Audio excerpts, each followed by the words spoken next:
WWE rolled its big production just down I-35 to San Antonio to the Alamo Dome.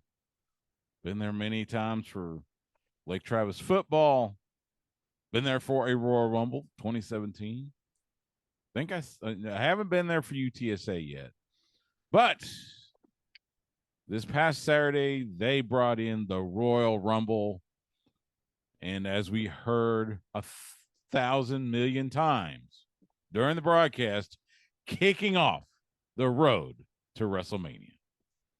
And to help me break it all down as well as everything that happened afterwards, joining me now on the Vaqueros Cafe and Cantina hotline, he is our dear friend, the senior news editor for WrestlingInc.com. It is our good friend, Nick Hausman. Follow him on Twitter at Nick_Hausman. Nicholas, how are you, sir? I'm great. Stu, it's always great to catch up, man. Thank you so much for inviting me onto the show. I appreciate it, man. So you were in San Antonio, you were at the Rumble, so I definitely want to let's start with just an overall grade for the event. I definitely give it a B plus, right? Always room for improvement. I'd say maybe a B plus. There was certainly some, we'll get into the matches, but I thought there was some good Rumble action.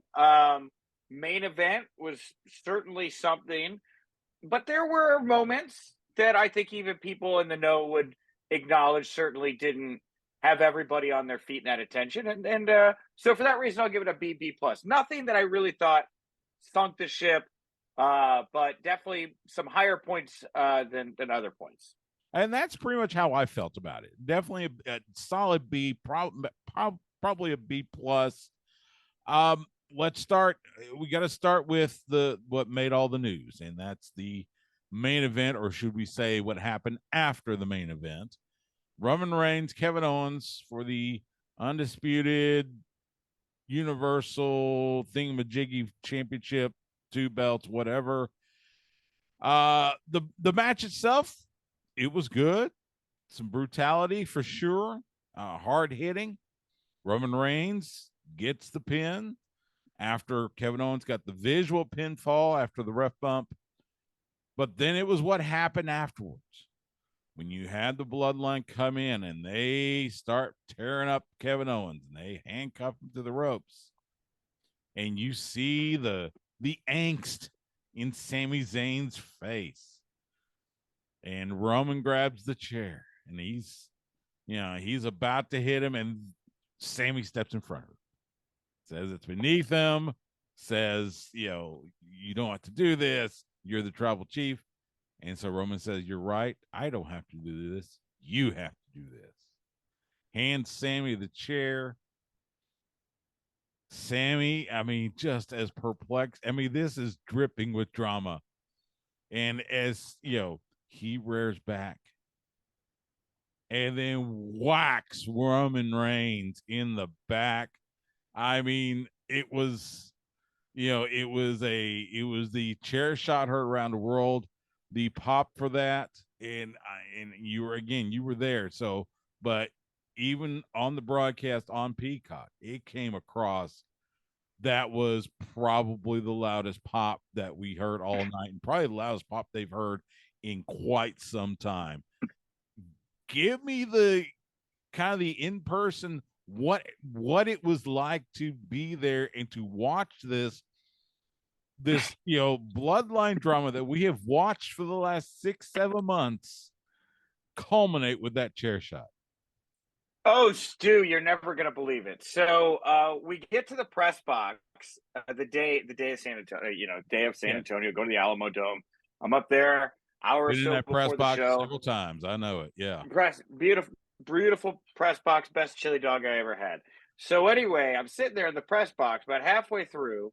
PR comes over. They say, hey, right after the finish of the main event, we need you to come over here. We're going to take you right down to the press area. So once the main event match ends, we got to go. All right. So Kevin Owens gets pinned 1, 2, 3, and I pick up my stuff and we head over and they grab me and we're heading down the hallway. Now, Now what you're describing, the Sami Zayn stuff, is happening as I'm being rushed down the hallways to the back, alley of WWE, or not the back alley, the backstage area of WWE. With I see Bailey going by, and I'm like, oh wow, I wonder if something's going on. Well, Sean Ross Sapp is going by me at the same time, and I'm with Denise Salcedo, and he's like, "Are you guys seeing this?" He's got his phone out, and now we're like walking around backstage, head to the press area. And Sean Ross Sapp are watching it on his phone. We're like, "This is crazy, right?" Mm-hmm. So then we're watching it all play out. We're waiting outside the press room, and then they're like, "Okay, fine, you can go in." Now it's like a dash to get seats in the press room, right? Because you want to be. I like to sit front row. I like to you like to be front row. So I get in there. I get front row. And but I've been separated from Sean at this point and Denise, so I've lost my screen. And I'm like, oh, what's going on here now?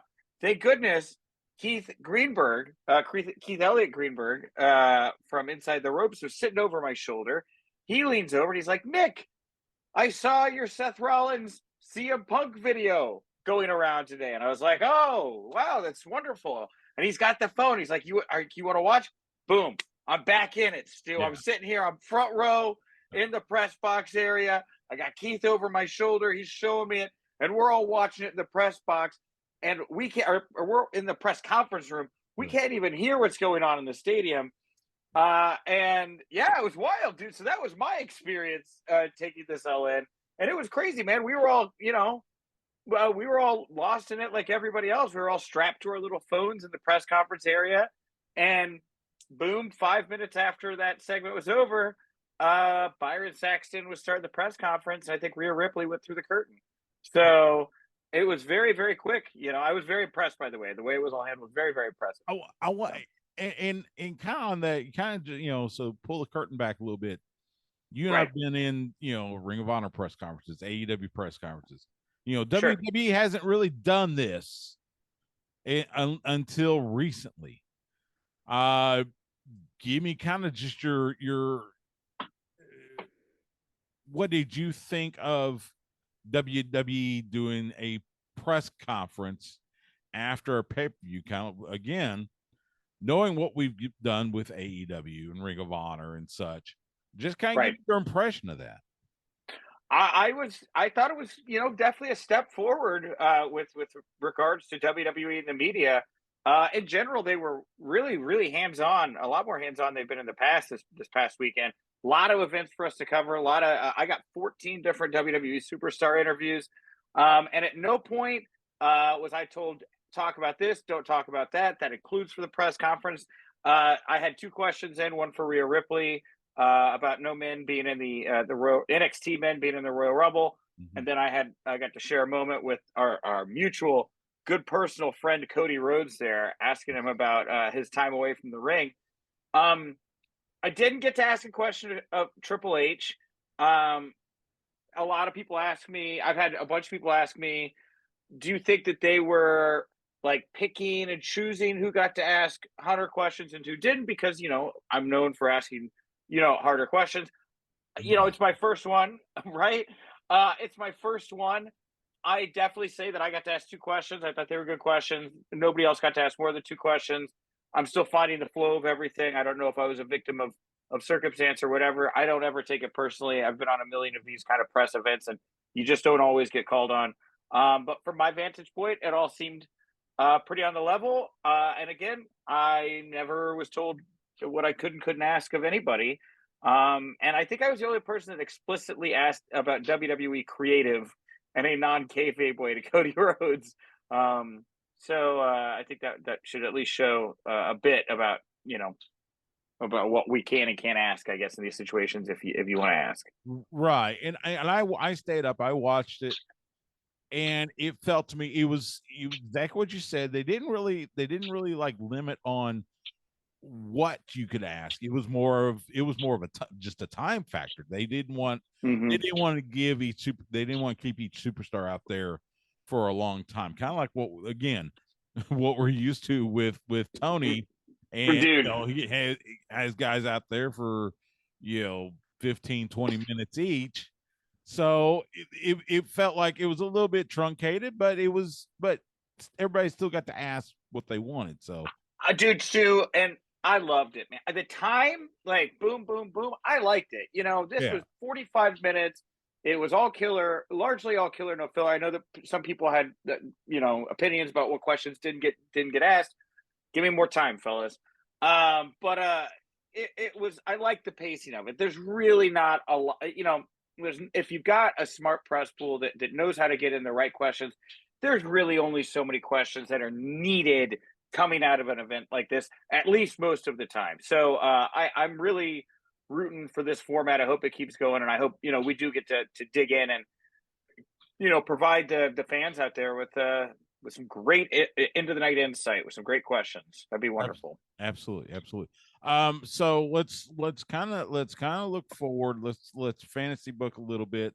I Okay. think we've all heard the reports from Dave Meltzer and others that it seems that Sammy versus Roman is going to be the main event match at Elimination Chamber, which, oh, by the way, is coming up in less than 3 weeks. Right. And it feels like not necessarily that they're rushing this, more it's they're striking while the iron's hot, and it is white hot. Give me your take on that.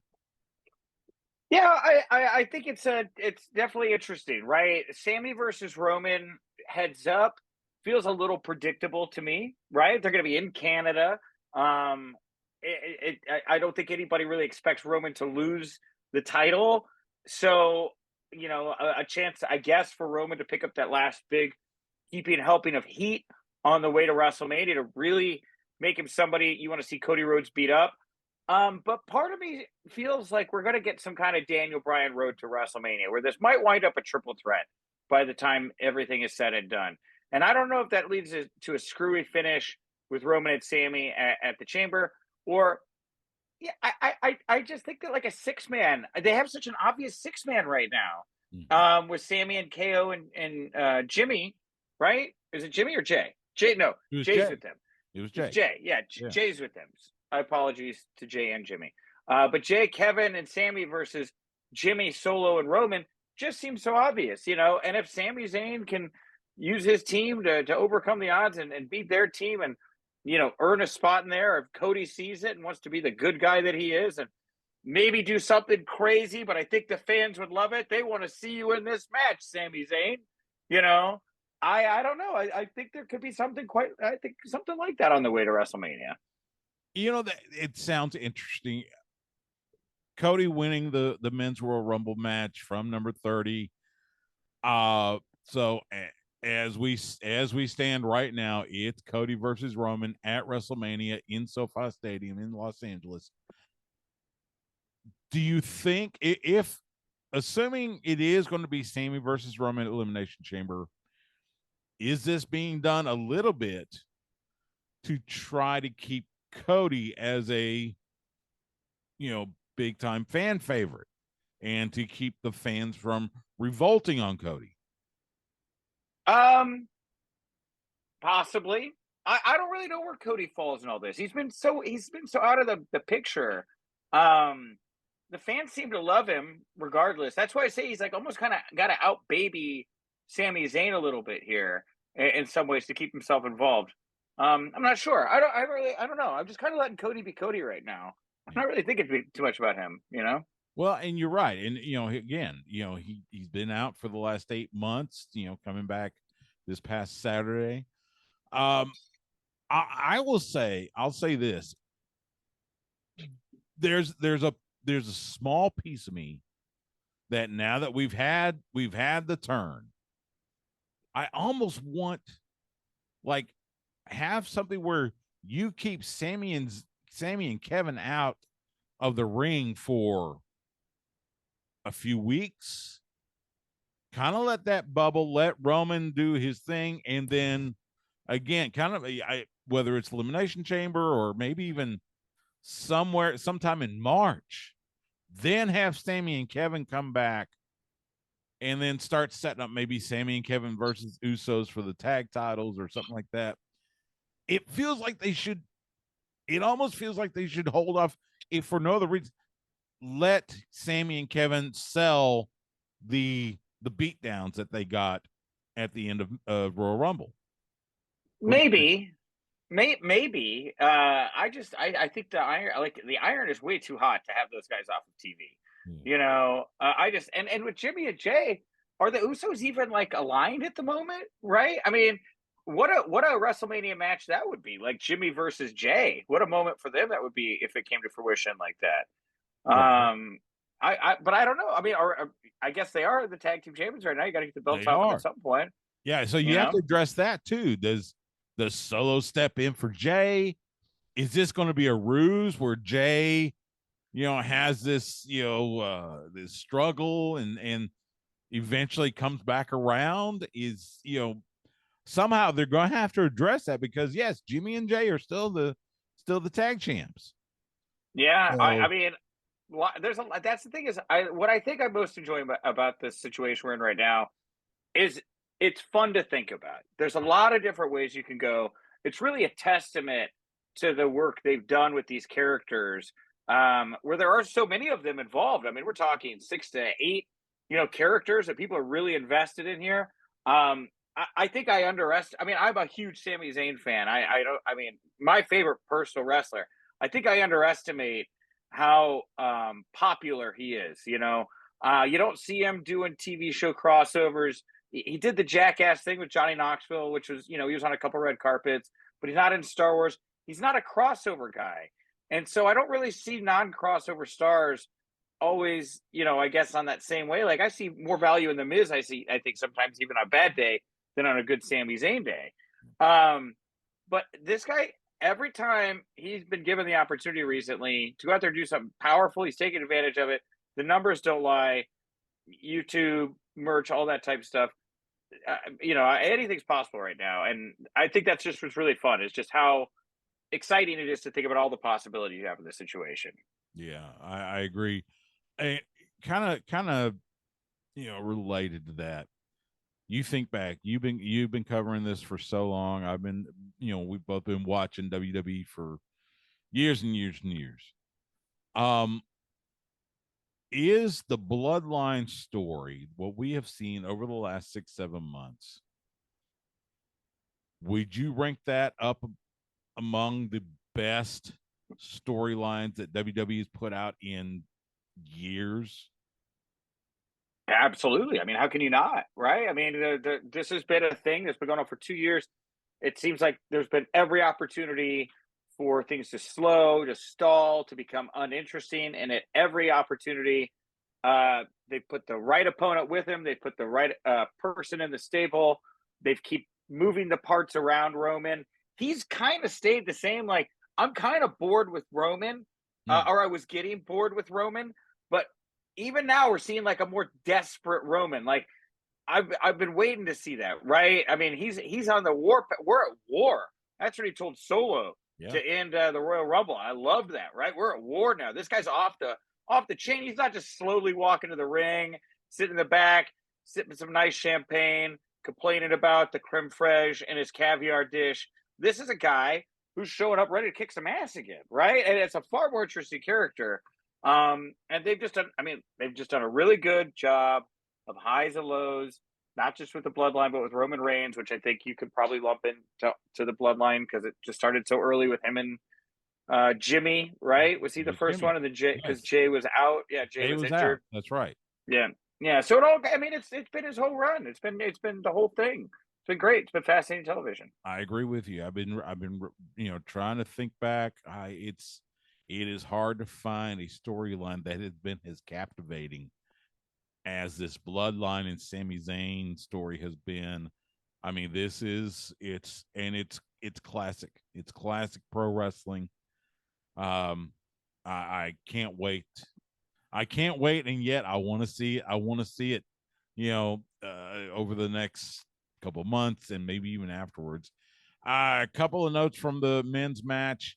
We didn't really have any like real surprises. Booker T comes in at 21, which that was fun. I mean, Booker still wrestles down at Reality of Wrestling down in Houston area, so he stays ring shape. The the spot with Ricochet and Logan Paul, while that was spectacular looking. I think of, I forget who it was. There was a wrestling legend. He wrestled a lot here in Texas way back in the day, and he always said, if you're gonna do a move, you gotta have the why. And that move, that double jump, whatever you want to call it, that didn't have a why. I mean, again, as spectacular it was kind of dumb too. You got to really kind of stretch your mind to make it work, which is, whatever. Yeah. These are two guys, they caught each other in the right moment. They say, we could do this. You want to dance? We're going to do a little midair fight. I didn't hate it. It was a cool visual, made for some great photos. And I'm not going to sit here and nitpick it. It was fun, And it's fine. the Rumble, so you get spots like that all the time. I get you. Women's Royal Rumble, Rhea Ripley wins from the number 1 position, ousting Liv Morgan, who was number 2. So kudos to both those women.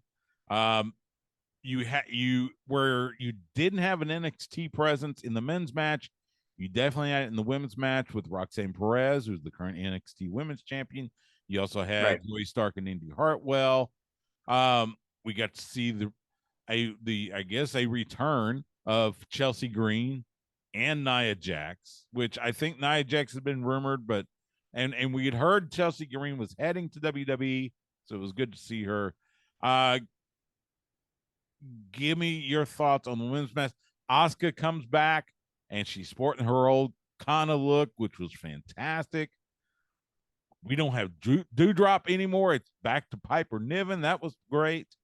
And then Michelle McCool coming out of the front row behind the announce desk to come in at 25. Just your thoughts on the women's Rumble match.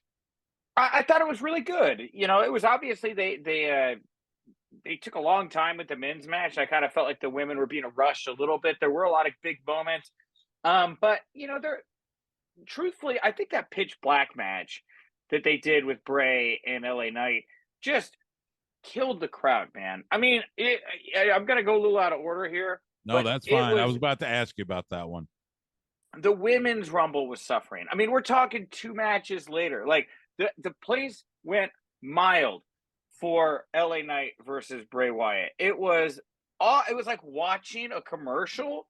It was like you couldn't really see what they were doing. What they were doing kind of looked just like big and clunky because they were just throwing, haymakers and whatever. It was bad. It was real bad. Everybody was like, I don't like this, unanimously, So my usual co-host, Justin Simmons, he always talks about how WWE has to have supernatural spooky stuff in it. And I'm an old school guy. I say, no, it's pro wrestling. As long as you put good matches, good stories, that's fine. Bray Wyatt is a fine wrestler. I actually got to meet him last year when WrestleMania was in Dallas. Met him briefly, said hi. He was couldn't be nicer. I have never liked a Bray Wyatt match. It doesn't speak to me. And this thing definitely didn't. I mean, I'll be honest, I'm a bigger LA Knight fan. I love LA Knight, Eli Drake, whatever you want to call him. I've been a big fan of his for, going all the way back to his TNA days. And it just, again, the lighting, first of all, was just so goofy. And then you had the match, which was basically just a match. And then the stuff afterwards with Uncle Howdy jumping off the platform and missing LA Knight by about 3 feet, but then the pyro goes off, and that was, yeah, I'm with you. It killed the crowd. It was, and I, look, I think that Bray Wyatt versus John Cena, Firefly Funhouse, WrestleMania, which was less a match and more of a concept, was great. And so take that note for what you will. Yes, this killed the crowd. It was awful. It was one of the worst matches I've ever seen live, hands down. And so then the women's match after it, Bianca Belair, Alexa Bliss, suffered because of it, because Alexa Bliss has ties to Bray Wyatt. And everyone was like, okay, so are we going to get more of this thing we absolutely hate? They were all dead. Nobody reacted to any of this. I felt terrible for both of them. We got weird Bray Wyatt stuff after the match, and then they immediately cut to an Applebee's commercial, which I thought was just perfect. It was just like, thank you for that exclamation point on this sentence. And then we had the Women's Rumble, and that's why I say the Women's Rumble suffered from that 2-match period. And I don't want to talk about this match anymore. I feel like I've done what I've done. I've said what I've said. You know, it was not a fun experience for me. Those 2 matches were rough. The women were fighting an uphill battle, though, right? And I feel like people wanted a big surprise or something like that. They were just kind of like I had people around me that were just like, okay, oh, Tamina, all right, Natalia, okay, like, you know, these just women I know. I think it was a showcase of the depth of the roster, but kind of also a spotlight on how less developed emotionally the women are with the audience. Like, you look at the Bloodline, it's all men, right? Everybody loves these 8, characters or whatever. No female influence there.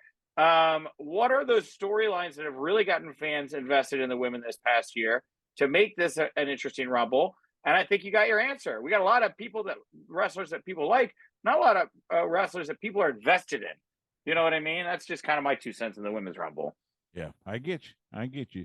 So coming out of it, we know that Rhea Ripley has decided she's going to challenge Charlotte Flair at WrestleMania for the SmackDown Women's Championship.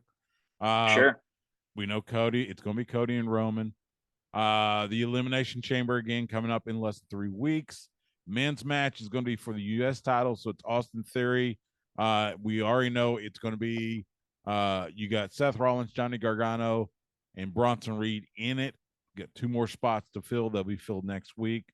The Women's Elimination Chamber match, winner gets Bianca Belair for the Raw Women's title at WrestleMania. Right now, Asuka, Raquel Rodriguez, Liv Morgan, and Nikki Cross are in that match. We'll figure out those last 2 spots next week, maybe. Elimination Chamber, this one, it's in Montreal. I think it's going to be kind of like, I hate to say it, but I think I've seen it talked about a little bit over the last 24, 48 hours. This is going to be, okay, great. Elimination Chamber match is fine. I want to see what happens from Roman and Sammy. And it feels like that it's going to be that, and everything else is kind of like, eh. I don't give that match away there. I really don't. I do a 6-man. I do a tag. I do something there. Like I don't give I think I get it, but I don't get it. I would definitely be the person in the creative room saying, I have some charts I'd like you people to be looking at. Yeah. That would be me in the corner. And everyone's like, and I think that's kind of what I was talking about earlier. Find a way to drag this out a little more. I mean, yeah, Roman and Cody at WrestleMania. It really feels like maybe this is finally the time. Cody finishes the story, so to speak. But there's got to be a way to drag this out and drag out the drama and like you said, whether it's 6-man, you get the have Sammy and Kevin get the tag belts. So here's the thing is I would make Cody the guest ref in whatever situation. Like, maybe it's not for the title. Maybe it's if Sammy can beat Roman, he earns his way into the WrestleMania main event. But Cody is also got some skin in the game as the guest referee, right? Like, maybe this isn't all or nothing for the title. It's a situation where Sammy can pull it out. He could go to WrestleMania. And I think you can, I mean, but again, I just don't make this the end of the road for Sammy and the world title. I would ride this thing. I big Daniel Bryan energies here. So I think we're with you. Before I let you go, okay, I gotta ask you about you did an interview with Seth Rollins over the weekend. It was on video, went viral over his comment. You asked him about the possibility of CM Punk coming back to WWE, and he basically called CM Punk a cancer. Give me your thoughts. Tell me what happened. Tell me what you think. Well, it was at the WWE 2K23 hands-on event, which is like the preview event for the video game. And I got like 3 minutes with Seth Rollins, and I was like, okay, I got to make the best of this. Most of it rolled into it, talk a little Cody Rhodes stuff, and I was like, hey, let's talk about some free agents, right? Talked about FTR. He's like, love FTR, would love for FTR to come back. I was like, cool. What about CM Punk? We don't know what's going on with him. And Seth Rollins just decided to just he didn't basically say Punk was a cancer. He said, you are a cancer, or you cancer, stay away. And he was really like vociferous. He was like very adamant that he really didn't like Phil Brooks, and he caught me completely by surprise. The entire room, which was filled by like 100 people playing video games or media, went completely silent. It was slightly uncomfortable, and yeah, I mean, I don't really know if he was shooting or working. I haven't. It kind of seems like he meant it, from what I can glean at this point. But the coolest part of this is if you go watch the actual Rumble pay-per-view, when Seth Rollins comes to the ring, Michael Cole says, here's a guy who's made a lot of news today, which was like a tip of the hat to that particular video. And I thought it was very cool, All right. Yeah. All right. Yeah. We shall see. What'd you think about it, Stu? How'd you feel about Seth Rollins ripping into CM Punk there? I thought it was an interesting choice. I thought it was an interesting avenue to go. Kind of like you, I couldn't tell if he was being genuine or if this was just a work but on the other hand, it feels like, why would he be working? Why would that be a work? How could that? I mean, it wouldn't make any sense. And but you know how like UFC fighters will just say like, "Oh, your mother's a troll. I'd beat her with a club if I could." And they don't even know this guy. They're just like, "Oh, he's worth $10 million. I just want him to be pissed at me so I can go get a prize fight." Yeah. I don't know. That's not what this felt like. It felt like, No, maybe he truly is not a fan of CM Punk. Which do you want to see? Do you want to see the match now? Because like it's got so much attention. Do you think it's a match worth seeing following this or no? I gotta be honest. I know a lot of people are. I like CM Punk, but yeah, he doesn't move the needle for me much. That's fine. That's cool. I'm curious. Anytime I ask anybody about CM Punk, it seems to do like 250,000 views. So I just keep asking about him. Yeah. I mean, it would definitely be intriguing, but not something that I need to see like tomorrow. So, yeah, well, hey, I hope that this gets 250,000 views for you, Stu. That's what it's all about. Yeah. He is Nick Hausman. Read all of his stuff, wrestlinginc.com. Follow him on Twitter at Nick_Hausman. Nick, man, I always enjoy chatting it up with you, man. All the best to you.